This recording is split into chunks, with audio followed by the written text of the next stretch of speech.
আসসালামু আলাইকুম। আপনারা সবাই কেমন আছেন? আশা করি আল্লাহর রহমতে সবাই ভালো আছেন। আর আমিও আলহামদুলিল্লাহ ভালো আছি।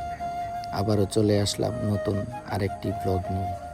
আর এই ব্লগটি হচ্ছে সাইতামা প্রিফেকচারের হনজুতে। আর এই লেকটাতে প্রচুর পরিমাণ বালি হাঁস।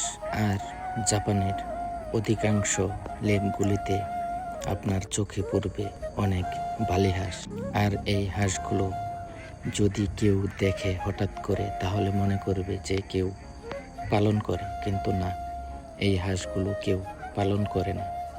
আর জাপানে এই বালি হাঁসগুলো ধরা একেবারেই নিষিদ্ধ। আর জাপানে কেউ এই হাঁসগুলোকে বিরক্ত করে না যে এই হাঁসগুলো এই জায়গা থেকে আরেক জায়গায় চলে যাবে। আমি এর আগে আরেকটি ভিডিও করেছি, কিন্তু ওই ভিডিওতে এই একই জায়গায়